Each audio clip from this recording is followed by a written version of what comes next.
Karibu katika sehemu ya pili ya recap yetu. Kama bado hujatazama sehemu ya kwanza, basi unaweza kugusa hicho pop up kinachotokeza juu kabisa upande wa kulia mwa skrini mwako. Lakini pia nikukumbushe kwamba ukitaka vipande vya mbele vivyo vinatoka haraka, mara nyingi naangalia idadi ya watu walio like, na kupitia hapo naamini kwamba watu wameipenda tamthilia hiyo. Hivyo wanafanya haraka kutoa vipande vya mbele. Kwa kama bado hujagusa alama like na umeipenda tamthilia hii, ni vyema ukagusa sasa hivi ili tuweze kwenda pamoja. Na kukumbusha tu kwamba tamthilia inayofuata mara baada ya hii basi ni Kali Kuliko. Tulipokuwa tumeishia katika episode iliyopita, ni mara baada ya kushuhudia Mwamba Lee akiwa anaamini kwamba bidada ana roho ngumu sana kiasi ambacho aliweza kumtelekeza paka. Sasa hajamwambia bidada kwa nini ambacho alikuwa amekiona before, ila akawa tu anaweka ndani ya moyo wake. Bidada naye kwa kumtazama Mwamba na kuona kuwa ni kama jamaa hana utayari juu ya mapenzi haya, akamwambia kuwa kila mtu ashike zake. Yule paka mtu alikuwa kando kidogo ya bidada, alishuhudia tukio zima. Hapa kalibadili na katika umbile la binadamu. Moja kwa moja akamfuata bidada na kuanza kumfariji. Kutoka siku hiyo Mwamba akawa jirani sana na bidada, lakini kumbuka kwamba msichana huyo anaamini kwamba huyu jamaa ni ndugu yake, yani kwa maana ya kwamba ni kaka yake upande wa mama yake wa kambo. Sasa nchini Korea watu wako busy sana na kazi, na muda wa kuingia katika mahusiano wakati mwingine unakuwa ni mgumu sana. Hivyo basi serikali imewarahisishia kwa kutengeneza maeneo maalum ambayo watu wanaohitaji wachumba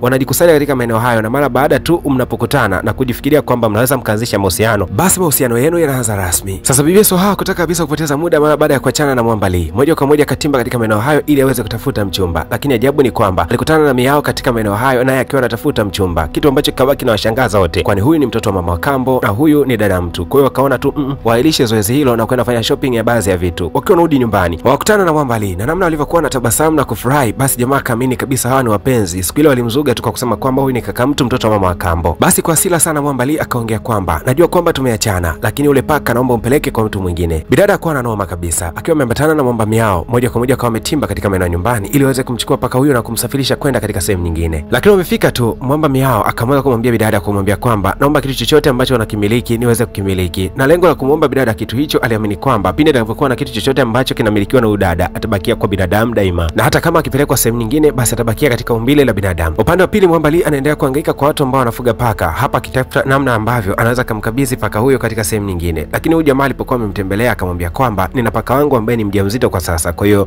siwezi nikapokea paka mwingine katika nyumba yangu. Basi Mwamba ikawa ni ngumu sana kwake kumpeleka paka huyu sehemu nyingine. Naye Soha pia alikuwa ameshamzoea sana huyu paka, akajikuta anatoka tu na machozi, akamfuata Mwamba Lee na kumwambia kuwa naomba nimtunze paka huyu. Jamaa hakuwa na noma, akawa amemkabidhi na kumwambia kuwa umtunze vyema. Kwa hiyo ambao Mwamba alikuwa ameruhusiwa kukaa na Bibi Soha, basi jamaa alifurahi kweli kweli. Hapa akaanza kumtongoza bidada na kumwambia kuwa anampenda. Bibi Soha aliwaka sana akimwambia kwamba wewe hujui kama ni kaka yangu, unanitongozaje mimi? Hasa nje ya mlango kuna balaa zito, kwani siku ya leo ndio yule kaka mtu alikuwa amewasili. Jamaa aligundua jambo hilo, haraka sana akaanza kumzuia bidada, kumwambia kuwa acheze michezo ya kujificha, na lengo lake lilikuwa ni kumzuia bidada asiweze kumuona huyu kaka mtu. Lakini mwisho wa siku mambo yakawa magumu sana. Bibi Soha aliweza kutana na huyu kaka mtu, lakini bidada kutaka kujua mambo mengi, akajua tu huyu ni rafiki wa yule paka mtu ambaye ni Miao. Siku ya miujiza leo Mwamba Miao alienda kumtembelea Lee, na huko alishangazwa sana kwa kuikuta ile skafu ya Bibi Soha ikiwa imeambatana na jamaa. Jamaa akamwambia kuwa hiyo skafu ndio sababu ya mimi na bidada kuweza kutengana. Unajua maex wa Kikorea ni tofauti na wa Kibongo ambao wanaachana kwa matusi mengi, basi wa Kikorea ni tofauti kabisa, kwani bidada bado aliendelea kumuungisha Mwamba katika ile duka lake ambalo alimiliki, japokuwa mapenzi hayakuepo kabisa. Sasa siku ya leo alimkuta Mwamba akiwa anitazama ile skafu, akamuuliza kuna shida gani? Jamaa akasema kwamba hii skafu ndio chanzo cha mimi na wewe kuweza kuachana. Akamtolea sababu zote kwa nini hii skafu iliweza kusababisha wao kuweza kuachana. Bidada kwa kuyasikia hayo aliamini kabisa kwamba jamani kwamba hamuamini, na ndio maana alifanya maamuzi pasipo hata kumshirikisha. Akiwa anatoka na machozi akawa ametoka nje ya lile eneo. Kaka kambo bana, baada ya kukuta pale bidada anaishi katika nyumba yake, basi moja kwa moja ikabidi kuondoka katika eneo hili. Lakini kabla ya kuondoka akaamua kupitia katika ile nyumba ambayo Mwamba Lee alikuwa akiishi, kwa maana kwamba palikuwa ni duka pia. Akaamua kwenda kununua vyakula, lakini alipofika tu Mwamba Lee akamuuliza jamaa kwa kumwambia kuwa unaonekana ni mgeni katika mtaa huu. Jamaa ni kweli akasema kwamba ni kweli mimi ni mgeni katika mtaa huu, lakini nimerudi nyumbani nimegundua kwamba nina dada yangu wa kambo ambaye alikuwa akiishi pale.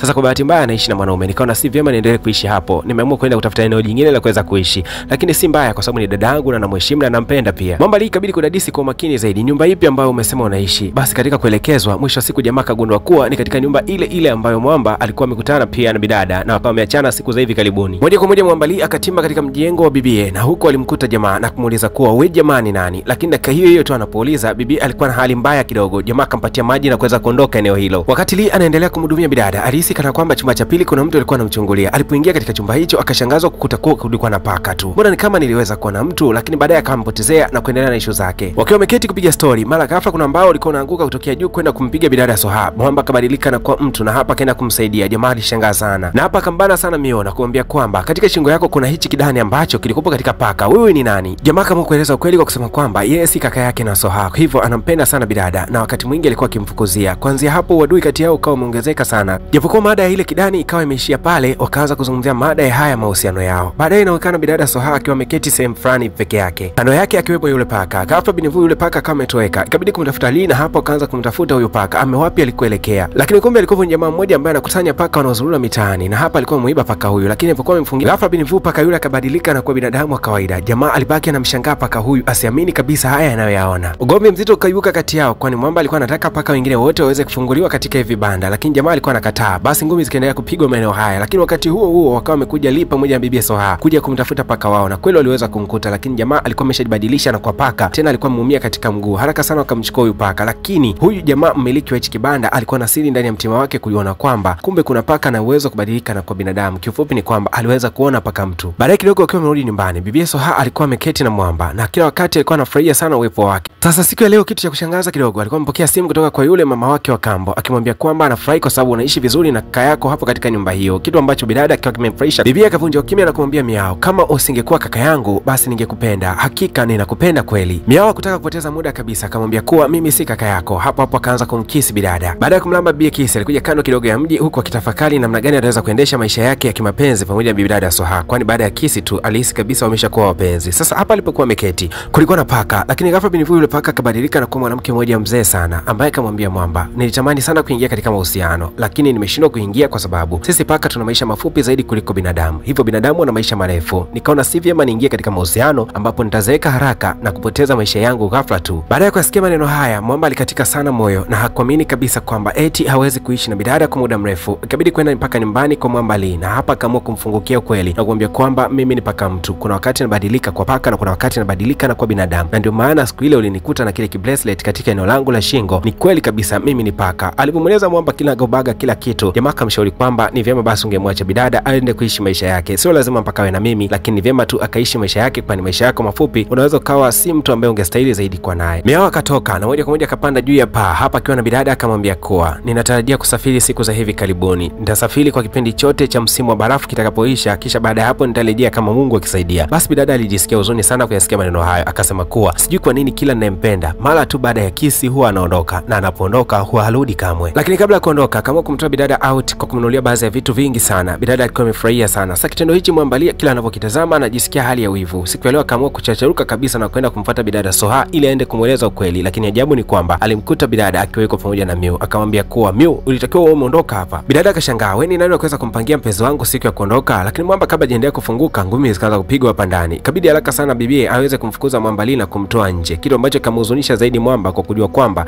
kuna siri ambayo anayo ndani ya mtima wake na anataka kuifungua, lakini bidada anamfukuza kama mbwa. Hayawi mwisho kama amekuwa bana. Siku ambayo mwamba Miao alikuwa anatakiwa kusafiri kama mwadia, wakawa wanamsindikiza mpaka station ya treni. Hapa jamaa kati anaondoka, mama mtu akawa amepiga simu kwa Bi Soha na kuambia kuwa kaka yako amefika huku nyumbani kwangu. Vipi, ukutamani nawe kufika naye pamoja? Lakini bidada akabaki anashangaa, amekuja nyumbani kivipi yani? Kwa sababu kila akitazama kando yake anahisi kabisa huyu mwamba ndio kaka yake. Haelewi yani. Ikabidi kuondoka na kuelekea huko ambako ameambiwa kuwa kaka yake amefika. Sasa anabaki anashangaa, kaka yake ni yupi? Bibi yake ampanda treni kwa hasira, akawa anaelekea katika maeneo ambayo anajua yeye. Mwamba kama amemfuata katika ile treni, na hapa mwamba akawa anamwambia kwamba niliwahi kueleza kwamba mimi si ndugu yako, sasa ulikuwa uamini na leo umeamini. Dakika hiyo akaonekana mwamba Lee naye akiwa katika hiyo treni. Bidada akabaki anashangaa. Ikabidi kumuuliza Lee, paka umemwacha wapi na unakuja huku siku ya leo? Akamwambia paka uko naye hapo. Bidada akawa anashangaa, niko naye wapi? Kule ndani ya treni mwamba alizuga tu kana kwamba anaelekea chooni, lakini akabadilika na kuwa paka. Mwisho siku akawa amemchukua yule paka na kwenda kumkabidhisha kwa mama mmoja. Bidada alihuzunika sana akidhania kwamba jamaa amemtoroka na kuondoka ile safari aliyokuwa ameipanga. Hasa bibi kitu cha kustaajabisha ni kwamba akamkuta yule kaka yake wa kambo huku nyumbani. Akabaki anashangaa, ina maana huyu ndio kaka yangu wa kambo, sasa Lee alikuwa ni nani? Kabidi Lee kumweleza ukweli na kumwambia kwamba Miu alikuwa ni paka mtu ambaye alikuwa akiishi naye hapa siku za hivi karibuni. Bidada akawa amini kabisa haya maneno ambayo anayasikia. Ukisikia kitu ilikuwa ngumu kumeza, basi hii ilikuwa ngumu kumeza kwa bibie, kwani hakuamini kabisa kwa mwamba mbele yake eti ni paka mtu. Mwisho siku bana akajikuta anapata mpaka homa. Mwamba akachukua uangalifu juu yake.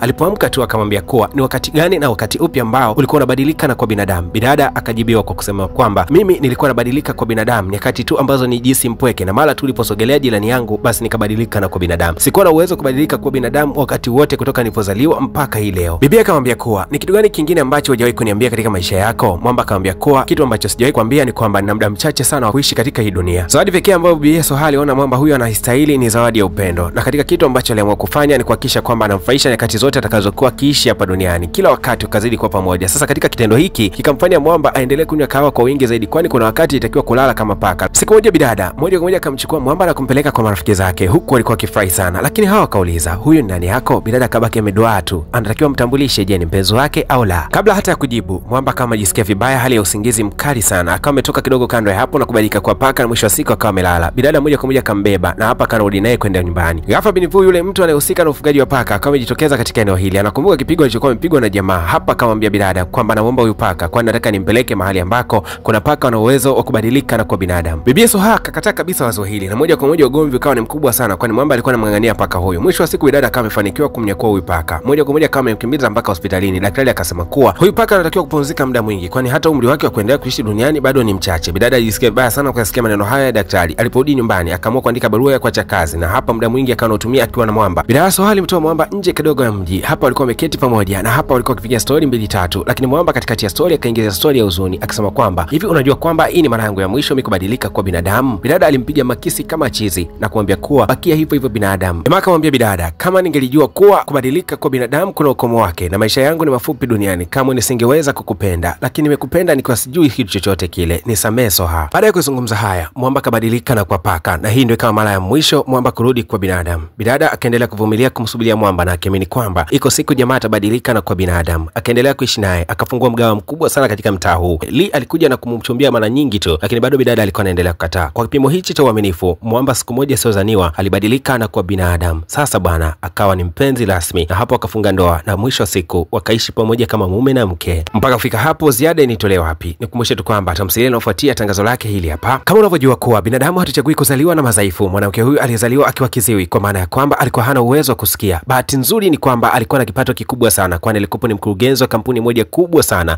lakini pia ni rais wa makampuni mengine mengi. Nikisema bidada aliolewa ndakuwa nakosea. Bidada alikuwa ameoa, yani Mwamba alikuwa amemuoa, basi alikuwa vile Mwamba ambaye anampenda sana. Kila siku bidada alikuwa anaonyesha upendo wake wa dhati, na kila wakati alikuwa akijaribu kumuonesha Mwamba kuwa anampenda na hawezi kuishi bila yeye. Sasa huyu jamaa bana, hakuna kitu alikuwa akipendi katika maisha yake kama kudate na kiziwi, na kwa sababu anadate naye na kwa sababu ya maslahi ya kiuchumi, basi kuna vitu alikuwa akifanya nyuma ya pazia. Bana yo, ukisikia movie ni usaliti na machozi na maumivu, basi hakika hii imekuwa ni baba lao. Recap yake inakwenda kujili hivi karibuni. Hakisha tukua Mungu salama, subscribe.